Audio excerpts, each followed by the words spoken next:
Bienvenidos a Noticias de las 7:40. En este programa les vamos a presentar mucha información sobre México, desde cómo se hizo una potencia mundial, las 3 etapas del modelo económico y les vamos a presentar unas entrevistas muy interesantes sobre todo esto.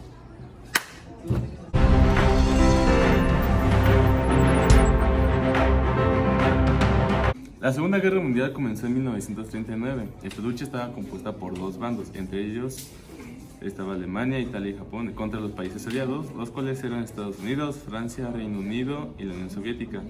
México también fue invitado a participar en esta guerra en ambos bandos, eligiendo ser parte de los países aliados, ya que era para la nación una ventaja que potencias como Estados Unidos estuvieran en la guerra. En primer lugar, se redujo de un 30 a un 50% de las tarifas arancelarias en más de 150 productos, lo cual ayudó a la economía mexicana, ya que la venta de productos petroleros, agrícolas, mineros y ganaderos eran más fáciles de comercializar, siendo los petroleros los que más ayudaban al país, ya que estos rendían a los grandes buques de guerra que llegaban al Golfo de México y también a la creación del armamento militar, sobre todo de Estados Unidos. Los americanos le brindaron hospedaje temporal a migrantes mexicanos gracias a su contribución en la guerra, siendo estos la mano de obra de Estados Unidos y recibiendo un salario decente que los beneficia a lo largo plazo. Por último, Estados Unidos le otorgó al país una suma de $40 millones para que el peso mexicano pudiera estabilizarse y de paso también le donó otros 30 millones para la construcción de carreteras.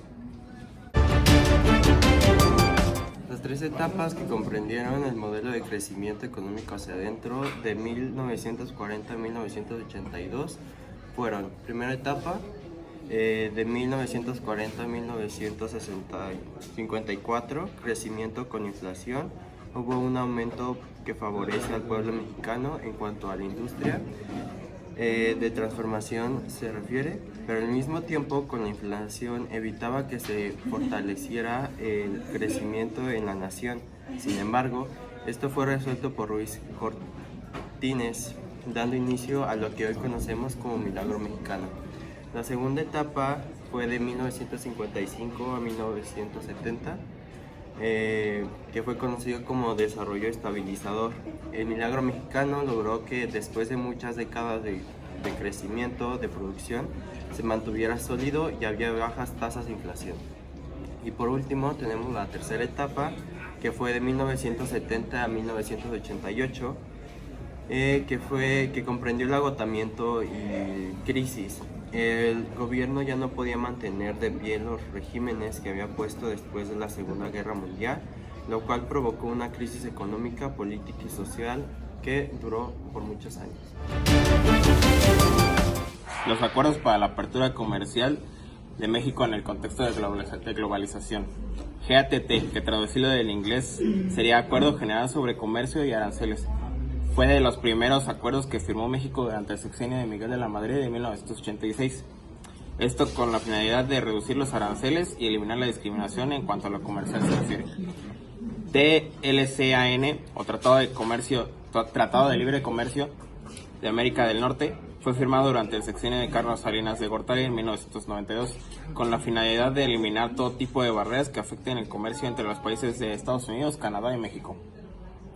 OCDE, también conocido como Organización de la Cooperación y el Desarrollo Económico, fue tratado que, al igual que el Tratado de Libre Comercio, fue parte del sexenio de Carlos Salinas de Gortari, firmado en 1994, donde las naciones democráticas enfrentan los problemas económicos que pueden sufrir algunas economías por parte de la globalización y también aprovechar de las oportunidades que esta última brinda.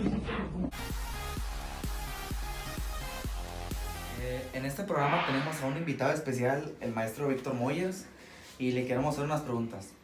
Para usted, ¿qué es la globalización?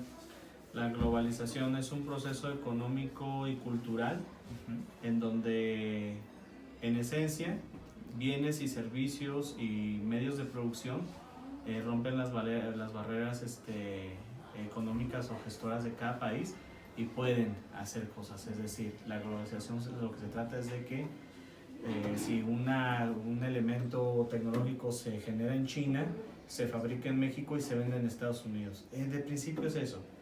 posteriormente o ya en la realidad, en la práctica de hace 40 años para acá aproximadamente, lo que se ha visto es una colonización cultural y un debilitamiento de algunos estados que no son productores y nada más consumidores.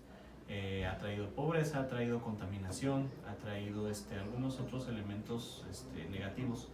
Y como idea de política económica y cultural se ha estado viniendo abajo a raíz de algunos 3-4 años por acciones específicas de algunos países líderes en el mundo. ¿Cómo se reflejan los efectos de la globalización en el país? En México, Sí. por ejemplo, en el abandono en el campo, porque ahora el discurso político de hace, no sé, les digo ya 40 años para acá es traigan la inversión a México, que la inversión es traigan maquiladoras o traigan empresas en las cuales tienen ventajas arancelarias, bueno, de impuestos pues, y de mano de obra barata. Entonces se ha debilitado la producción mexicana de ciencia, de tecnología y de campo. Okay. ¿Cómo se refleja, qué efectos positivos y negativos ha tenido la globalización en México? Bueno, tener tecnología y tener servicios diversos, ese sería lo positivo, mercancías y accesorios tecnológicos o culturales como música, entre otras cosas, apertura a lenguajes y a vivencias del extranjero, eso sería lo positivo. Lo negativo, ya lo dije ahorita, contaminación, abuso de poder, empleos mal pagados y poco desarrollo de la industria nacional tecnológica y de conocimiento. Okay. Estas son 3 preguntas juntas. Ay, Dios. ¿Qué ha representado para usted la globalización? ¿Ha mejorado su economía o le ha impuesto nuevos retos? Como psicólogo social, que soy psicólogo social y que la base teórica son las ciencias sociales, pues ha sido un objeto de estudio. Las ciudades luego se vuelven así. Querétaro, por ejemplo, es un ejemplo bueno para ejemplificar la globalización en sentidos positivos y negativos.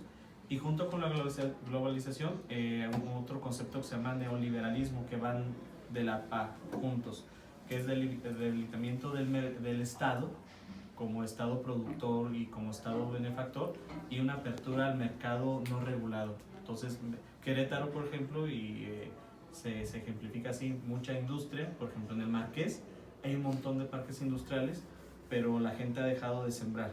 Entonces, ¿qué necesitamos? Exportar comida de Estados Unidos, por ejemplo, el maíz. Somos un país que somos herederos de una tradición del maíz y que ahora se lo compramos a Estados Unidos, y aquí la gente trabajando en las máquinas. Eso a nivel social. A nivel personal, pues los ejemplos se pueden ver en que en mi profesión soy psicólogo. Después de la licenciatura me hice psicólogo social a través de una maestría, pero cuando estudié psicología, que fue en la frontera, se estudiaba una psicología que no obedecía a las necesidades del mexicano, sino una psicología estadounidense, por decirlo, ¿no? Entonces, estas cosas yo me enteré ya cuando estaba mayor, pues, o ya me había titulado. No me enteré, me di cabal cuenta, mejor dicho. Y de ahí en más, pues, no, de cuestiones negativas, tal cual, ¿no? Más que la contaminación del medio ambiente y bla, bla, bla.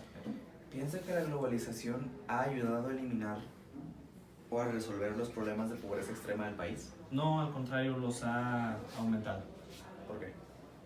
Por esta dependencia a la inversión extranjera en vez de producir capacidades tecnológicas, económicas y productivas desde nuestra nación.